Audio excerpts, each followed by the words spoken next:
Hello दोस्तों, स्वागत है आपका अपने यूट्यूब चैनल गायत्री मेडिकल में, जहां आप पाते हैं दवाइयों की संपूर्ण जानकारी। आज के इस वीडियो में हम बात करेंगे सेफोडोक्सिम ओरल सस्पेंशन के बारे में। यह एक एंटीबायोटिक दवा है जो कि बच्चों के लिए यूज की जाती है। जानेंगे इस सस्पेंशन के brand name, drug strength, use, dose, side effect और प्रिकॉशंस के बारे में, और साथ ही जानेंगे इस सस्पेंशन के बारे में और भी कुछ अन्य महत्वपूर्ण बातें। तो बने रहिए वीडियो के अंत तक, जिससे कि आपको इस सस्पेंशन के बारे में पूरी जानकारी मिल सके। तो चलिए वीडियो की शुरुआत करते हैं।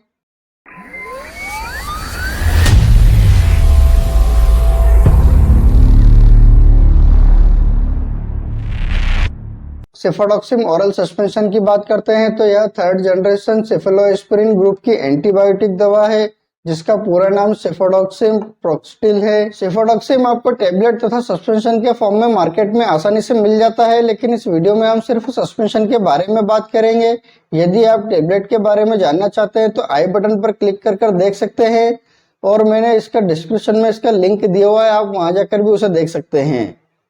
अब बात कर लेते हैं ड्रग स्ट्रेंथ की। इस सस्पेंशन के ड्रग स्ट्रेंथ की बात करते हैं तो यह आपको 25 mg, 50 mg तथा 100 mg के अलग अलग स्ट्रेंथ में मार्केट में आसानी से मिल जाता है।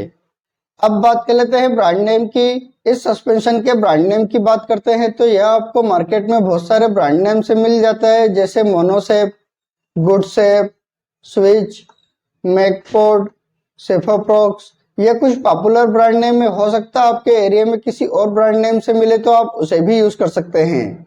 अब बात कर लेते हैं प्राइस की। इस सस्पेंशन के प्राइस की बात करते हैं तो यह आपको 75 रुपए से लगाकर 150 रुपए में मिल जाता है, और जो यह प्राइस है ब्रांड टू ब्रांड तथा एमजी के अकॉर्डिंग अलग अलग हो सकती है। जो आपको सस्ती मिले आप उसे खरीद सकते हैं। अब बात कर लेते हैं यूज की। इस सस्पेंशन के यूज की बात करते हैं तो जैसा कि हम जानते हैं कि यह एक एंटीबायोटिक दवा है, और इसका यूज कई प्रकार के इन्फेक्शन को ठीक करने के लिए किया जाता है। जैसे यदि किसी बच्चे को रेस्पिरेटरी ट्रैक्ट इन्फेक्शन की समस्या हो गई हो, जिसमें बच्चे की नाक से लगाकर फेफड़े तक इन्फेक्शन हो जाता है। जैसे यदि किसी बच्चे की नाक में साइनोसिटिस नाम की बीमारी हो जाती है, जिसके कारण से बच्चे की नाक में सूजन आना, दर्द होना, बार बार छींक आना, सिर दर्द होना, इस प्रकार की समस्या होने लगती है, तो उसको ठीक करने के लिए इस सस्पेंशन का यूज किया जाता है। यदि किसी बच्चे के गले में इन्फेक्शन हो गया हो, जिसे हम टॉन्सिल्स तथा फेरेंजाइटिस बीमारी के नाम से जानते हैं, इसमें बच्चे के गले में बैक्टीरियल इन्फेक्शन के कारण गले में रेडनेस होना, इचिंग होना, स्वेलिंग आना तथा बच्चे को खाने पीने में प्रॉब्लम होना, इस प्रकार की समस्या को ठीक करने के लिए डॉक्टर द्वारा यह सस्पेंशन प्रिस्क्राइब किया जाता है। यदि किसी बच्चे को निमोनिया हो गया हो, यह भी एक लंग से जुड़ी एक बीमारी है। इस बीमारी में बच्चे के लंग्स में सूजन आना, सर्दी जुकाम होना, खांसी होना, बुखार आना, लंग्स में कब्ज जमा होना, सांस नली में सूजन आना, जिसके कारण से बच्चे को सांस लेने में प्रॉब्लम होती है, तो इस प्रकार की समस्या को ठीक करने के लिए इस सस्पेंशन का यूज किया जाता है। यदि किसी बच्चे को बुखार तथा कॉमन कोल्ड की समस्या हो जाती है, तो उस समय भी इस सस्पेंशन का यूज किया जाता है। यदि किसी बच्चे के कान में इन्फेक्शन हो जाता है, तो उस समय बच्चे के कान में से पस बहना, कान में दर्द होना, सूजन आना, इस प्रकार की समस्या होने लगती है, तो उसको ठीक करने के लिए इस सस्पेंशन का यूज किया जाता है। यदि किसी बच्चे को यूरिनरी ट्रैक्ट इन्फेक्शन की समस्या हो जाती है, तो बच्चे को पेशाब करते समय जलन होना, पेशाब करते समय दर्द होना, बार बार पेशाब आना, रुक रुक कर पेशाब आना, इस प्रकार की समस्या होने लगती है, तो उसको भी ठीक करने के लिए डॉक्टर द्वारा यह सस्पेंशन प्रिस्क्राइब किया जाता है।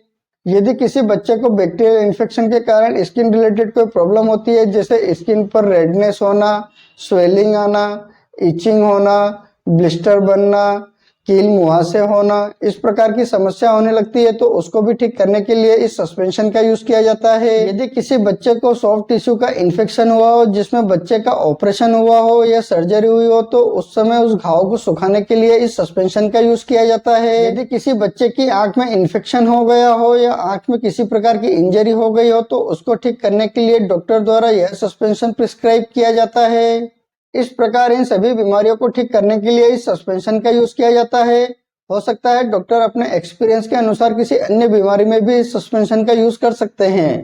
अब बात कर लेते हैं डोज की।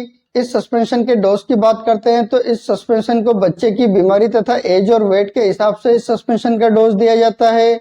इस सस्पेंशन के कॉमन डोज की बात करते हैं तो यदि बच्चा 2 महीने से लगाकर 12 साल का है तो उसे 5 mg से लगाकर 8 mg पर केजी पर डोज के हिसाब से उसको डोज दिया जाता है।